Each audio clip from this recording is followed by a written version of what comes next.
morning to my new friends that decided to join me of all sessions today. Thanks for joining me in this space. I know there is much that begs your attention and time, and I just want to thank you for choosing time for you to spend your day in the Women's Forum. I know it has already paid dividends for me. I have just thoroughly enjoyed all the sessions I've attended thus far, and I'm thankful for you choosing this session to spend a bit of time with me. And we're going to talk a bit about this idea of cultivating joy in general, but with some specific considerations for the workplace too. Thank you, Candace, for that very kind introduction. Please just call me Leslie. I am very informal by nature, and frankly, Woltenberg is a mouthful. So Leslie is far more my speed. So if you have questions as we go along, definitely feel free to use the chat. I'm going to have some opportunities as folks are comfortable for us to just engage in a discussion and reflect and share together as we spend the next 50-ish minutes talking about joy and what that means and how we can cultivate more of it in our daily work. So a bit about me, I think, was covered in the kind introduction. So I'll skip that part and just share a quick disclosure before I pull up the slides is that I am not a psychologist. I am not a scientist or a researcher with decades of experience in the study and science of joy or smiling. These are actual legitimate fields of study, by the way. There's far more research than we'll be able to cover in our brief 50 minutes today. I'll give you a sampler of some that are really great. But I just want to acknowledge that I'm not a philosopher or a theologian of some sort.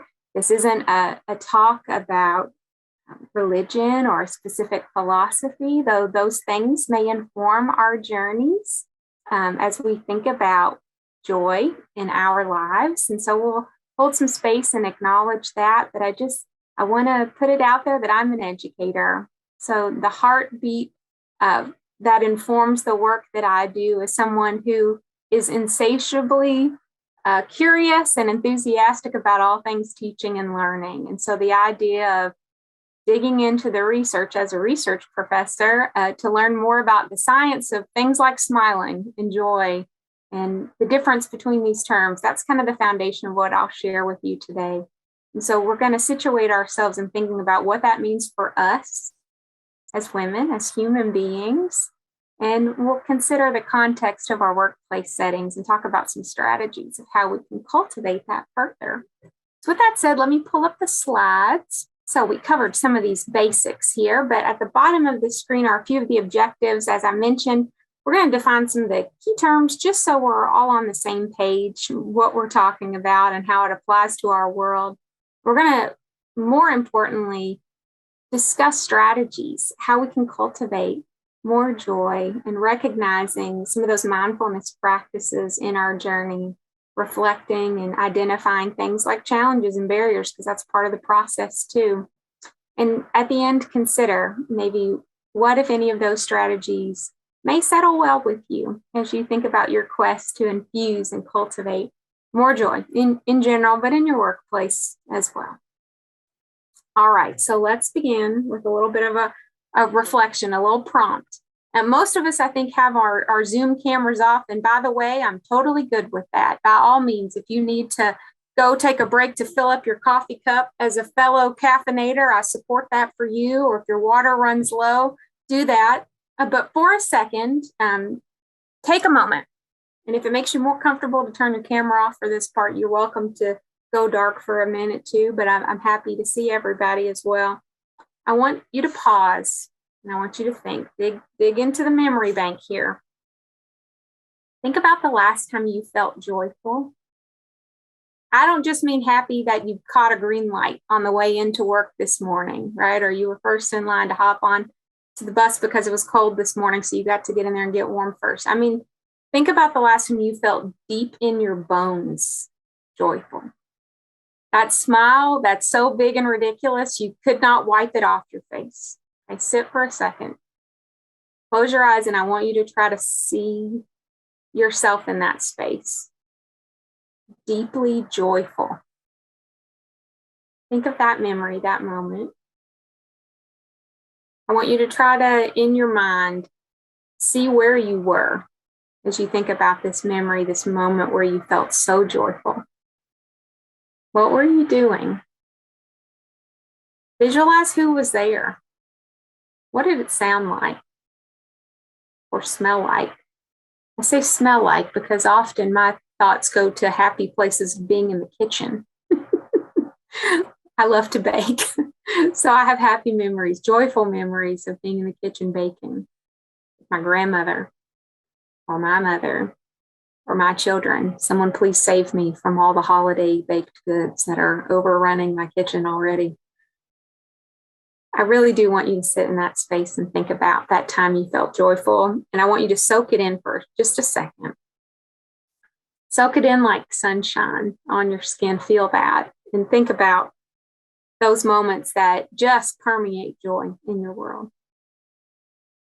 All right, so come on back to me. I know it's hard to leave that trip down memory lane, right? Come on back to me here. Now, no obligation, but if anybody's comfortable sharing, I would love to hear just briefly a bit about what was that moment for you that brings back a rush, a feeling of joy. If you're willing, you're welcome to unmute or share or put it in the chat. Amy said, Christmas with my family. As a fellow Christmas holiday, winter holiday of all sorts enthusiast, I feel that.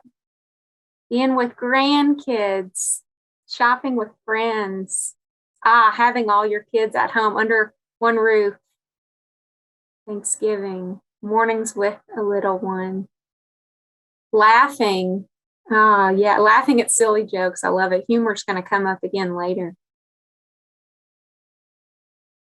Parent-teacher conference, those moments of learning and growth we see with our loved ones, looking at old pictures, meeting the red panda, the Cincinnati Zoo. Yeah, that's a really good one. Moments, memories, people. This is the theme here. Thank you all for being willing to share that. Togetherness. You guys are like writing the script for this session. You don't even need me at this point, right? I'm just here for show. You're hitting all these tenets of joy beautifully, right? When we think about joy, it's not fleeting, like whether or not you hit a green light this morning on the way to work, right? That's external. It ebbs, it flows, it changes. Joy comes from a deeper place, right? And it's tied to things often, like people we care about, those moments, those memories that were significant to us. So we're going to talk a little bit about that. And to get us started, I want to just hit a couple of key terms and pull out some nuances that really matter and make a difference as we think about this idea of cultivating joy and defining what that is so we can know how to cultivate it. I mentioned I'm a holiday enthusiast, so just acknowledging the elf on the screen. 'Tis the season. I also feel really good about smiling. That's appropriate, right? Talk about authenticity later. But a couple of the key terms that I want to make really a point to pull out the nuances, happiness and joy, right? And so we use them interchangeably a lot, but science studies really wonderful, incredible people far smarter than I am have studied this for decades and help us understand the distinction. Happiness being more fleeting and responsive to external things like influences in our world. It's more fluctuating based on those circumstances. The traffic light example. Joy, as we mentioned just a moment ago, right, being more internally cultivated. The contentment is something we think about. When we think about human nature, we're often, by design, right, maybe in a quest for instant gratification, or we want to seek those up moments, mood lifters. And that in our worlds can look like things like what I mentioned earlier about my love of baking. You put a chocolate chip cookie in front of me, it's very likely to lift my mood, right? So gratification in things like food or your morning cup of coffee. For some folks, maybe that looks like, an escape to social media or a momentary break to watch your favorite TV show. And it can be a challenging situation too, right? We can seek pleasure or happiness in things that maybe are not as productive, or if not managed appropriately, can become negative things. So we think about things like alcohol or substances. We can recognize, right, as people, we do seek gratification or happiness in these different forms. But what we're going to talk about today is digging more into that term of joy, that deeper internally cultivated bit. In the book of Joy, the Dalai Lama and Desmond Tutu were interviewed, and in a quote from that, I want to share with you some excerpts from their wisdom over the years that were collected, is this one. Joy subsumes happiness. Joy is the far greater thing. I like that, because you can have a bad Tuesday, got a flat tire on the way to work, or something went wrong, or your computer crashed, or you didn't meet that deadline. But a bad Tuesday isn't a bad life. And the perspective of recognizing the difference matters, right? So we'll talk about that in a minute. Positivity's up on the screen. I think that makes sense. We often think about optimism and that notion of the expectant of good. It could be a bad Tuesday, but it doesn't have to be a bad week if we are going to look for the positive in it, right? Contentment, this comes into play when we talk about these terms. Resilience is going to come up later. So let's hold that thought. I want to come back to resilience because it has a moment of its own that merits acknowledgement. But when we think about joy, something I want to share with you right here at the onset of our time talking is, I believe, and plenty of other philosophers seem to circle around the same thought, that joy is peace, knowing that who I am is not what I do. Did that hit like a funny spot, right? Because we care about our work often and we're passionate about it. It's okay if that's settled in an unexpected way. Who I am is not what I do, maybe professionally. Can I feel tremendous joy from what I do in the workplace? Yeah, I do actually. For me, my journey, I'm fortunate to say I love my work and my students and all that comes with that. But it is not who I am. It's part of what I do. And recognizing the difference matters. So we'll talk a bit more about that as we move forward. Okay, so part of this discussion, I think, is really being authentic and recognizing that, look, we know everything is not always rainbows and sunshine. Do I wish that were the case? Absolutely, because I would feel really good about us all holding hands and skipping through a field of flowers every day. But that would be unrealistic, frankly, and not very authentic, because our lives are incredibly complex, right? Imperfect people, imperfect world. Every day isn't rainbows and sunshine. There are plenty of challenges that mark different moments in our respective journey. There's one of Webster's words of the year was this term that referenced that moment when you recognize that each person you pass on the street, walking from point A to point B, has a life that's beautifully complex, deep, and meaningful as your own. So that means it's complex. That means there's good and there's bad. And so when we think about things that can influence our emotions and how we feel, we've got to acknowledge that there are barriers to things that, would prevent us from feeling happy, joyful all the time. And that's okay, because it's part of the journey. So acknowledging things like stress and anxiety. Is anybody else feeling that at the end of this calendar year with deadlines and things due before hopefully a winter break, right? That's okay. That's part of the journey. You don't have to feel excited about deadlines and stress.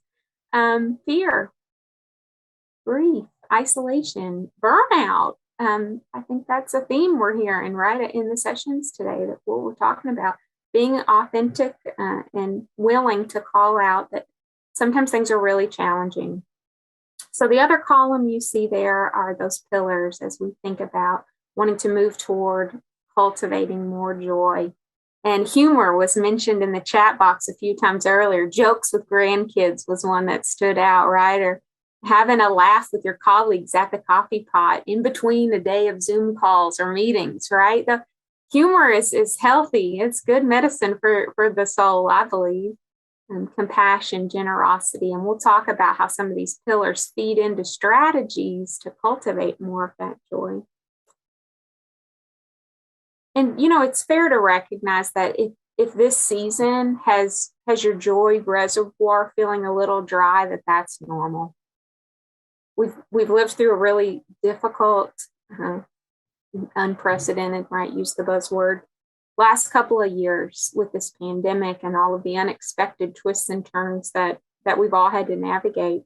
So it's okay to recognize that if you're here looking for, let's just cut straight to the strategies, Woltenberg, we're going to get there, because I think we can all benefit from finding and seeking those maybe creative ways to infuse some positivity, some joy, some happiness. But I think it's healthy from the beginning of this slide's discussion to authentically recognize that it's a journey with peaks and valleys, and to practice those mindfulness exercises for ourselves to recognize it's okay, and to call that out, not just for ourselves, but from a workplace perspective, to be authentic with those we do share our professional environment with, to say, I'm just feeling weary this week. The deadlines are hitting. My cup is full. I am trying to manage, but I recognize I am present in this meeting and trying to give my best focus, but I want to be authentic with you and acknowledge that I don't know that I've got the capacity to take on another service opportunity right now. Or is there grace with this deadline? Is this hard and fast? And if so, okay, let's think through strategies to get there. But just being authentic with each other and supporting those moments of not just celebrating when the award happens and there's national recognition and a spotlight and a band singing, playing a great song and confetti's flying, but being elbow to elbow with each other when maybe we're grieving or experiencing a personal challenge. We're not robots doing these jobs, right? We're people, whole people. And so I think when we take the time to lean in and support one another and frankly get to know one another and share authentically, joy cultivation happens because we're caring for each other, right? So there's beauty in that. All right. Okay. So these images are going to keep me accountable, because I could go on tangents, talk about all kinds of different things here, but I want to start with the little happy girl with pigtails in her hair and the little ribbons. And if you can't quite figure that out, I'll let you know. That's me. That was a little quick story. That's what a 5-year-old looks like, who's so joyful she can hardly sit still because she's celebrating her birthday at McDonald's, right? So it was the 80s, people. Don't judge. Look, this is just good because you caught me pre-perm. I was at the same size as my hair after the perm happened in the 80s. So the reason this picture is on there is because I want to talk about the smile, right? There actually is a science of smiling. There are people who dedicate their entire professional lifetimes to examining things like, how our facial features change and what provokes different types of smiles. This stuff is fascinating. We could go down a whole rabbit hole of this and it'd be its own session. But I wanted to share with you something I think is just an interesting fact to know. If you look at that smile, I've been told my entire life I have smiley eyes. And I just thought that was people being observant. I don't know. In fact, there's a term for this kind of smile. When you smile so big and authentically, it just spreads across your face and it affects sort of, the look of your face up to your eyes. It's called the Douche and Smile. Have you ever heard of that? What a weird phrase, Douche. It's actually named after a French anatomist who studied facial structures and response. So, one of humanity's simplest expressions of joy, the smile, is in fact beautifully complex, which feels appropriate given our complex lives, right?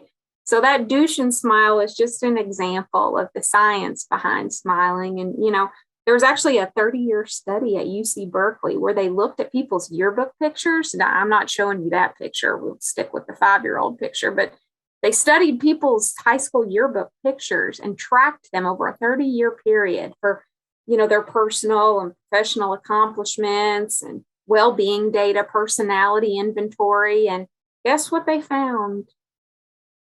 Consistent with other research on joy and positivity, folks that happen to have a douche and smile in their yearbook photo demonstrated a greater, statistically significantly, in fact, greater amount of well-being markers. Interesting, right? I don't know. Maybe it was just a good day with the photographer, right? And they were particularly photogenic, but there is something to be said for the science of smiling. I think it's fascinating. There have been a lot of studies that actually link smiling to longevity, which is interesting. All right, so the picture just to the side of 5-year-old Leslie there, that's not another COVID picture, right? Another zoomed in, like, the molecular structure of the virus. That we're not doing that today. That's actually an example of a network analysis map, the original social network, might I add, before Facebook kind of took the term on, and right. So this is the original network analysis. So social network analysis is a way we can visualize the relationships between people. So that little excerpt you're looking at actually is from a real network analysis study, and the dots represent people and the lines are relationships. It's kind of interesting, right? This actually originated with individuals who worked for Xerox and were copy machine repair people. And the first big network analysis examined how these copy repair people built relationships with each other across pretty significant geographic space to share tips and tricks, because we all didn't have one of these to Google when there were problems. And so it was all about relationships and communicating and people. Just a fun fact. But now network analysis studies have been applied to all kinds of scenarios. And why does this matter? Well, happiness begets happiness, right? So there have been lots of studies that tell us that joyful work environments are contagious and more productive. Ooh, that's good, right? So I think that's really fascinating. These happiness in the workplace studies tell us, joy seeks company and can help promote and cultivate more of it. Doesn't mean we always feel like that because we're being authentic, right? But if joy is deeper than just fleeting happiness, which I'm not knocking happiness, right? It's a good thing, but recognizing that joy is deeper, how we can find ways to cultivate that in the workplace, it's gonna grow and build and spread. That's a good thing. Okay. Now, the picture just below the network analysis map, you can probably guess who that is. You may recognize him. That, in fact, is Steve Jobs. So he co-founded Apple and pioneered things like the iPhone and iPad, and worldwide recognized, billionaire, plenty successful. But if you've ever read his final essay, it's a bit sobering and a bit less flashy and glamorous than the billionaire tech guru. In his final essay, he describes that his life, certainly is recognized as like the epitome of success, right? And we need to acknowledge that there's a significant place of privilege from which he pens this final essay that he shares. So acknowledging that, right? But he says, aside from his work and the recognition and wealth and everything that came with that, when he reflected on his life, he identified very little joy. Ugh, that breaks my heart. Very little joy. He says that all that recognition and wealth had very little meaning. In fact, the things in his life, those material possessions can be lost, found, replaced, but life and relationship with the people he cared about could not. Those were, in fact, his treasures. So he urges the reader of his final essay to treasure the people and the love that's in your life, right? Soak in those moments and memories like we reflected on at the beginning. Cultivate more of them because it is, in fact, what matters. Jobs actually said that the six best doctors that really mattered: sunlight, rest, exercise, healthy eating habits, self-confidence, and friends, family. Right? Not a bad list, in fact. So some wisdom there in those final reflections, and interesting things to think about. Now, if you move over across the screen, the blue stick figure person climbing up the scaled multicolored steps there, that's really just to represent this concept of intrinsic or extrinsic motivators. And motivation matters in this talk, right? Because we need to be clear about what it is that's getting us up out of bed in the morning. And so the distinction being intrinsic motivators are inspired, right? It's in that deeper place. They're internally rewarding. It's enjoyable. It's fun. It's satisfying. Regardless of the outcome, it's something that you're going to do anyway. You have an emotional connection to it. It aligns with your values, your faith beliefs, things that matter to you, right? It's deep in there. Extrinsic motivation, kind of clear from the extrinsic part of the phrase there. That's external. It's motivated by something else at the end goal. And that's okay. This isn't necessarily a bad thing. If what gets you up when your alarm clock goes off at 5:30 in the morning is because you need to be at work because that paycheck matters, because it's cold and I need to pay that heat bill, that's a-okay. If it gets you up out of bed, it's not a problem that's an extrinsic motivator. Sometimes our extrinsic motivations are things like, recognition.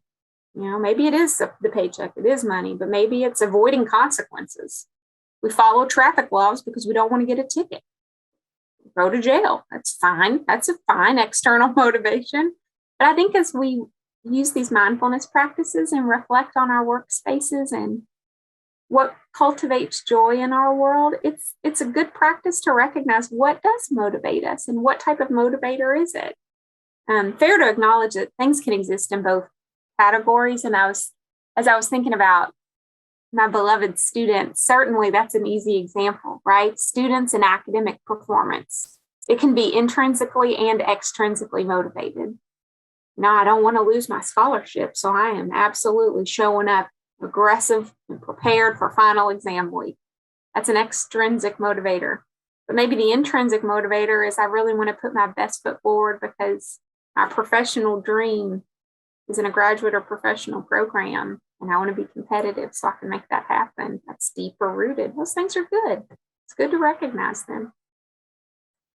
Okay, so we're almost to strategies. I know that's what you came here for. Get with it, Woltenberg. Give me the brass tacks on what we can do to cultivate more of this joy you keep talking about. Okay, we're almost there. An important acknowledgement on the topic, though, of authenticity. There's a lot going on this slide, but the take-home piece here is the distinction between critical hope and toxic positivity. And this can best be summarized by, let's throw it way back the 80s, early 90s maybe. The song, Don't Worry, Be Happy. Don't worry, be happy. Easier said than done. Don't worry, how am I not supposed to worry? There's plenty to worry about. I am a worrier by nature, by the way. Yeah. So just dismissing it, not realistic, not authentic, right? So critical hope understands complexity and discomfort as a necessary part, right? Because life ebbs and flows, there's peaks and valleys, and it holds space for those candid and sometimes uncomfortable conversations when we're up against a hard barrier or we're facing a time of challenge, and it's okay to say, this is hard, and I don't like feeling like this. And maybe I'm not sure what to do. And it's being that colleague to say, yeah, it is hard. And I've seen you climb some pretty incredible mountains before. And I'm here elbow to elbow with you. And I believe in your ability. Doesn't that resonate differently in your heart than just be positive? See ya, I'm on my way to the coffee pot now. Good luck with that.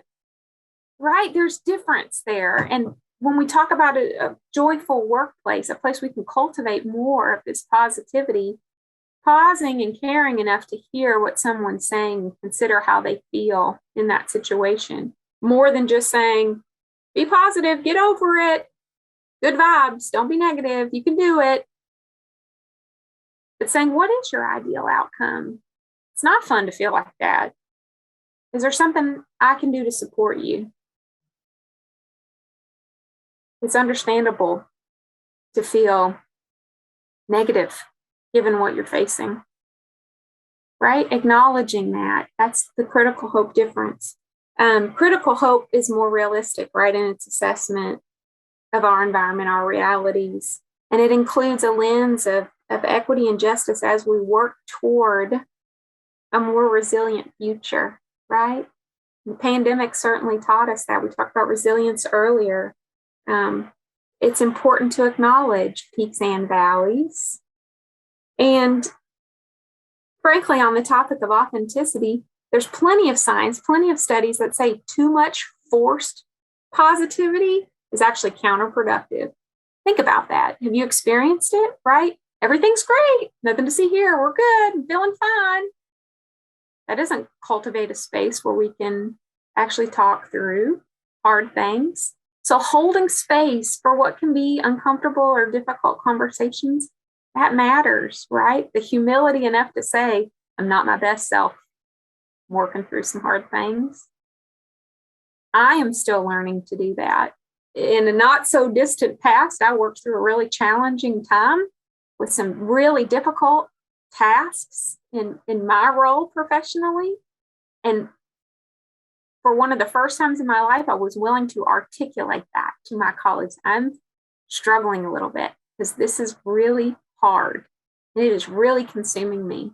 I was overwhelmed with the care of my colleagues who reached out and said, how are we doing? Just checking in. Even if it was just a text with a funny meme. I live for a good meme, right?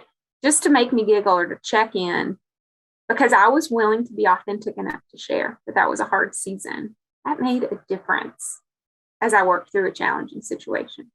So critical hope and toxic positivity, I think those are useful terms to know as we think about the reality of wanting to cultivate more joy and doing it in a realistic way. So, all right, with our remaining time left here, let's talk about the strategies. Let's water this garden so it will bloom all of these beautiful gifts of joy in our world. And it starts really candidly with awareness, which says a lot about you attending the Women's Forum today. That was an intentional choice, and wanting to recognize, right, what are areas we can lean in and grow. And as we talked about at the beginning of this session, even simple as recognizing the distinction of happiness and joy. I can have a bad Tuesday, but it's not a bad life. I don't always think that on Tuesday when I pop my tire on the way into work and I'm really aggravated about having to deal with that.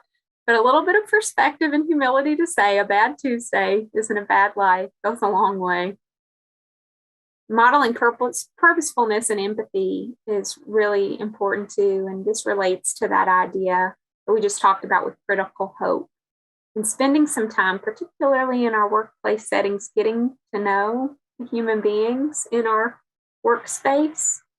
We may not be ready to sit down in the therapist chair and tell all of the most traumatic and hurtful parts of our past quite yet, just when we're filling up our cup at the coffee pot or putting our lunch in the office refrigerator, but pausing enough to just do more than just, hey, how you doing? But getting to know our colleagues will help breed greater empathy, right? And opportunities to support each other, which relates to one of the other points on here about looking outward to reflect inward, seeking opportunities to engage others, acts of service. Spoiler alert, when we give to others, it feeds us too. Works out nicely that way.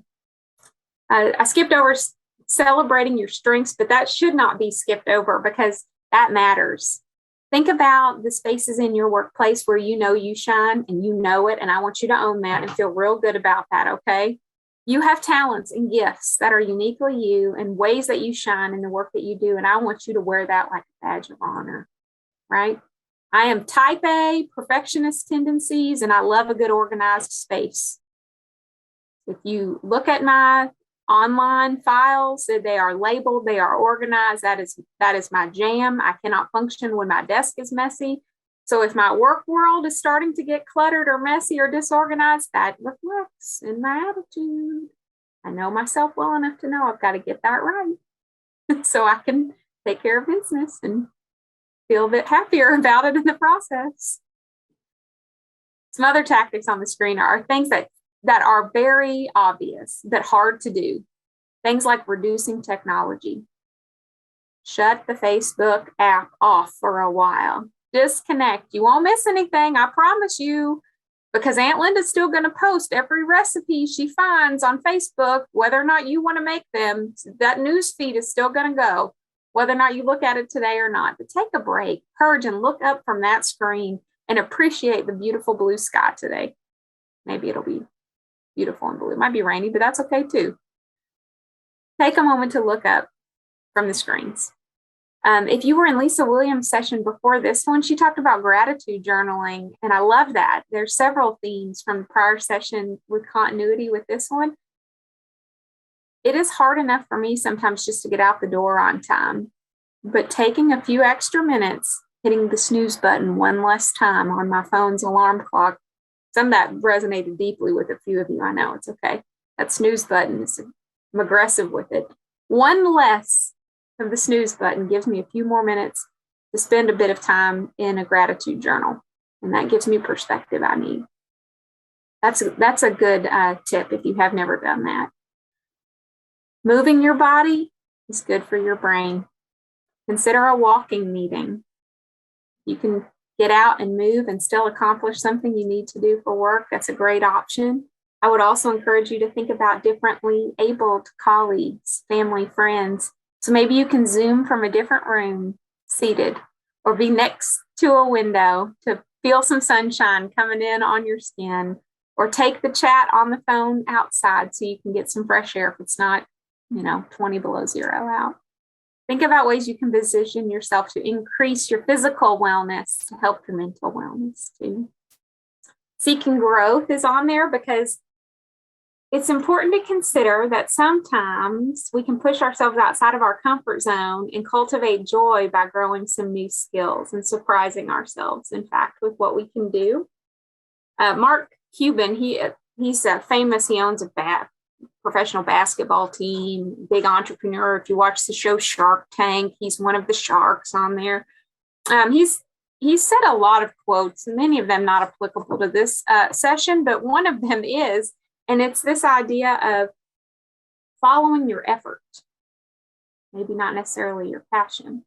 If you follow your effort, where you find yourself naturally pouring your time and effort and energy into, there's something to that. And so following that and seeing, you can increase your passion by increasing your effort, being a little intentional to cultivate some new skills. I've always wanted to learn Photoshop. We're fortunate to be at an institution with lots of technological resources and development opportunities. Carving out the time to learn something new, enhancing your skill set, that'll benefit you professionally maybe too. The last item on there, so important, communication. We all struggle from time to time, and anybody that pretends they have it all together is doing just that, pretending. It's good to have safe spaces where you can just authentically unpack the things that you're carrying. So leaning into those trusted people in your life where you can feel comfortable, maybe to unravel a little bit, is a good thing. It's also good to share those positive things too, right? We need those safe sounding boards, those spaces where we can just be who we are. We can laugh, we can cry, we can just be real. So the next steps I would encourage you to think about beyond this little 50-minute session today, first and foremost, is to be kind to yourself. Been a tough couple years, folks. And yet, here we are. We've made it. We get up, we do good work, we do hard things. So be kind to yourself because you are so exceptionally remarkable and resilient. Reflect on those moments that give you joy and seek those ways to cultivate more of it because it does motivate us and it does infuse more joy in our world. And be mindful as you do those things. There's lots that claws for our time and attention and can clutter our mental space. So practicing some of that mindfulness, whether it's gratitude journaling or it's making a commitment to do more walking meetings so you're moving your body more, it's reaching out to that loved one you haven't spoken with in a while and just setting aside a few minutes to connect. Complimenting a colleague, encouraging someone. Encouragement costs nothing but a few seconds of your time. Find those ways to plant seeds of joy, because when that garden is tended to, it surely does bloom beautifully, and your journey will be enhanced by that. So there it is. Every day is a new opportunity to begin again. Every day is your birthday in that way. That's not a bad way to think about it, I think.